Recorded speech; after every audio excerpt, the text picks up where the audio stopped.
them kids. Elijah! What the hell is wrong with you? You too, bitch. Issa, what the fuck? You want some too? I walk around like that bitch.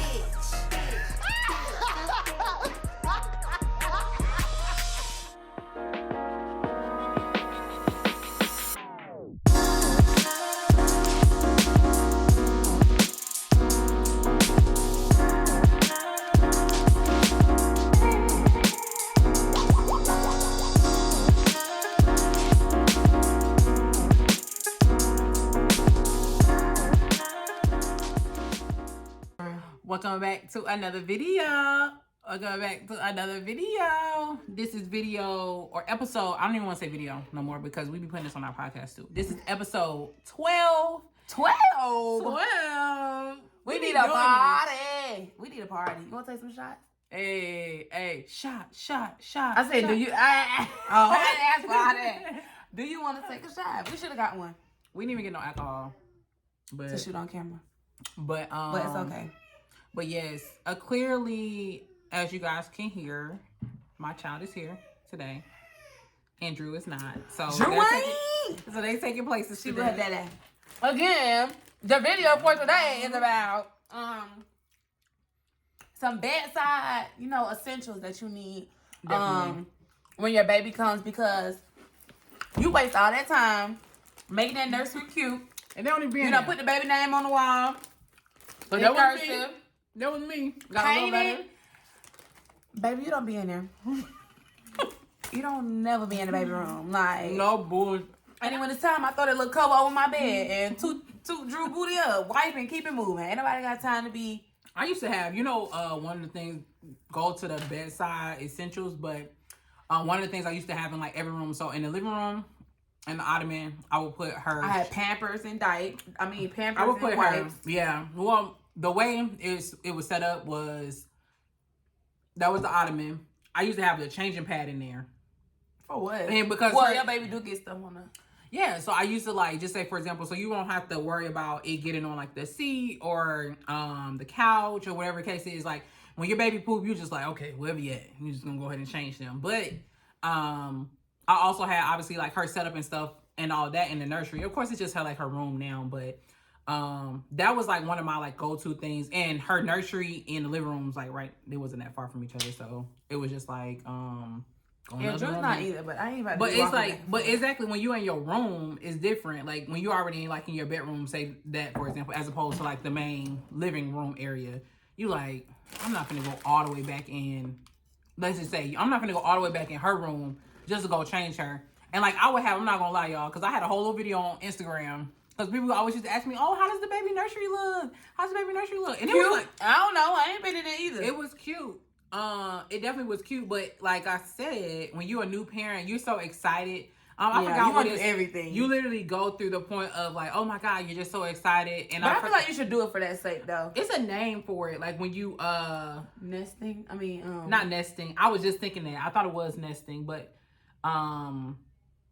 it's a, what word I'm talking about, when you just start wanting to put everything together. I can't think of it. It's called something, but it's not called nest. What is it called? I don't know. We'll figure out the name. Maybe we'll insert And it. drop But, it, yeah. but basically,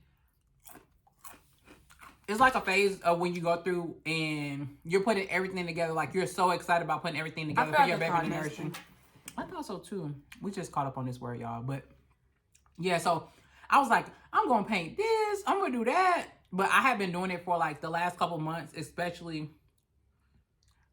Yeah, so nesting is a natural instinct experienced by many expecting moms, most commonly in the last trimester. So, Oh yeah, okay, so we was right. Nesting. Okay. activities and behaviors, taking control of your environment to create a safe, calming, and welcoming space for baby and motherhood. So yeah, it's nesting. It's nesting. That's the answer. That's what it is, nesting. But yes, it is so exciting doing that. And I think like as a new mom, it's definitely exciting if you have that experience and you're able to do that. Oh, I got some more stuff that I have on my bedside. Oh, go ahead. So diaper rash cream, powder, baby powder. I'm not using no powder. I use what is it? Bees. I don't use no powder. What was it? It wasn't Johnson & Johnson. It's like a Cause that talcum powder recall. yeah, but I actually got Like one people- that was like I know, I forgot what the name of it is. I still got it. Still have it to this day, so I don't use it like too often. But it's nice to like give them more of like that fresh little, especially after a nice little poop. But you know, but that says a lot. My baby's about to be 2 in July, so I still have the same powder. So it's not like you got to just bathe your baby in baby powder, right? You know what I'm saying? Because your baby has such a baby, like a newborn smell for such a period of time, even though you don't realize it, but they do. They have like a nice little scent that they give off, like that new baby smell, which is nice. And you know what's crazy? People see me in public and they was like, I smelled the baby. And I'm like, you do? What's that supposed to mean? Queen! It's nice to be thoughtful of certain bedding colors, because when you have a kid, sometimes you're not thinking about that, but you know, if you got like a lighter cover comforter set, just go ahead and charge that to the game, because that's done for. Yeah. Or that could be that you turn that into the baby set. Or something like turn that into the play set or something. Right. You're going to throw it on the floor when they learning how to do tummy time and all this other stuff. Moving. I'm trying to think of some other stuff. Okay, so some other things that I keep on the bedside, just back to what we was talking about. Diaper rash cream, which I honestly rarely ever use that, because I be changing her diaper like religiously. So she never really had like an issue with a diaper rash or anything. I keep like the little nose sucker. My mom got her one. Always the automatic one. Nose. Automatic. Oh, I'm sorry. Yeah. Yeah, it literally is like, it sucks it out of there. It's not like the little bulb, because I'm not gonna lie, I actually had it on my registry, so I was so happy that she actually saw that, because some people, when it comes down to the registry, they don't look at the detail, and I had done my research on those bulbs. They have so much like bacteria built up, because there's no way to really like properly clean them. But it's like the old school, you know, the old school is like I get it in, baby. I mean, I get it in. At the end of the day, you do what you gotta do. I hold your face like this, and But like I said, I never really had to use that with Queen, but I think a lot of that has to do with like breastfeeding versus formula. I think some of it causes more mucus than the other, obviously. Yeah. So it causes like buildup and things like that. And I know we talked about that in one of our older videos. Check it out. So I probably might insert a little link or something somewhere. But we was talking about like breastfeeding versus formulas, because there is a difference, and even like in part of like your bedtime routine as well. I'm trying to think of what else that I have on the bedside. I always keep gripe water. I always keep gripe water because I never even use gripe water. It's nice because and that's for hiccups, guys. That's for hiccups. When I say Queen used to have, when I say terrible, like, oh baby, really? Yes. That girl used to be hiccup all the time. Then he go, everybody, you not gonna give her, what they say, gonna give her some water? You're not gonna give her some, I'm like, I haven't had no water yet. But the crazy part, it was when she was really small, and I was like, pediatricians, like, you know, they don't advise it when they're obviously like really, really small, and that's when she had them, like when she was only like a couple months old. And I remember one of her aunts was like, you're not gonna give her no water? Well, when such and such was little, they used to give her. That's your baby. Look at such and such. No. Look at such and such. But it's like, that's your baby. But like the thing is, statistics prove that if you give babies water prematurely, it does cause them to form a sense of like epilepsy or seizures. And so I was really, really that was alarming for me, because they hit home for me, because my mom actually suffers from epilepsy. So it was one of those things that I did not take like lightly when she told me that. So I always took those extra precautions to just do my research when it came to certain things. And of course, it's like, you're not going to know everything, but even as a new mom, she was surprised at how much stuff that I knew. And I was like, yeah, you know, my whole pregnancy, I was just making sure that I'm reading stuff, just staying in.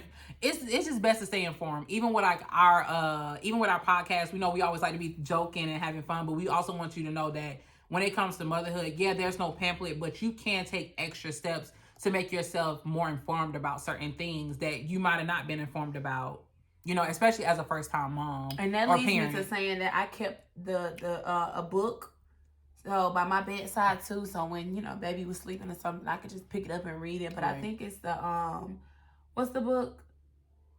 The first, you know, the parenthood book that everybody buys. The first time mom. Yeah, my friend actually gifted me that. I forget.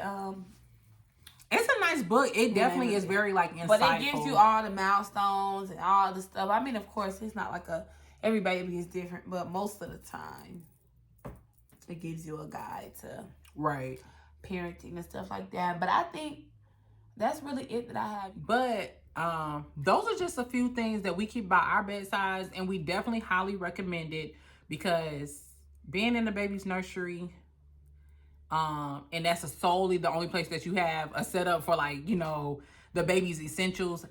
I don't honestly recommend it just being in there. And I was one of those new moms that was just like, oh, so excited, let me put the nursery together. And then I was like, it's exciting, but you know, it is. But you appreciate it when your kids get a little bigger and they actually spend more time in there. Newborn stage, you don't really be in there. But it's always like, even if you're going from room to bedroom to whatever room, you always want to have a little bit of something in each room. Like, of course, I only take formula upstairs and downstairs because if I'm staying downstairs, I need it. But, you know, like in the living room, I got Pampers and wipes. In her room, I got Pampers and wipes. In my room, the only place is probably like my stepkid's room. But even at my mom's house, I make sure she got all that stuff at her house too, just in case, you know what I'm saying, you forget something. Same. And that's a valid point, because even keeping stuff at like the in-laws or like the grandparents' home is nice, because sometimes you do, as a new parent, you forget stuff. But once you forget, baby, I promise you probably not gonna ever forget it again. And I even, on the just a bonus tip, I also keep a set of extra diapers and wipes in the car. So just in case on a fluke I forget her bag, or I forgot to just like repack her bag. And sometimes I'd be like, forget it, I could just stop at Target and get all this and stuff. And sometimes you do that. But, you know, if it's not as convenient, or, you know, you're on a crunch for like money and all of that stuff. And time, exactly. That's not something that you want to waste time to have to go and worry about, essentially. So we definitely hope that you guys enjoyed like today's video. We wanted it to be informative, but also still fun, relatable, and all of those things, because being a new mom is exciting, but also knowing what stuff to get and not to get, I guess, it's even more helpful. It's even more helpful, so you're not wasting money. We hope you guys enjoyed today's video. Thank you guys for tuning in. Don't forget to like, comment, subscribe. If you have some tips or some things that work for you, just feel free to go ahead and drop it in the comments below. Like I said, every motherhood is different, every parenthood is different, but we hope you guys got some nice little gems from today's video. Des and K out. Yeah, I'm about to make him disappear. I don't wanna see no tears. This is only the beginning.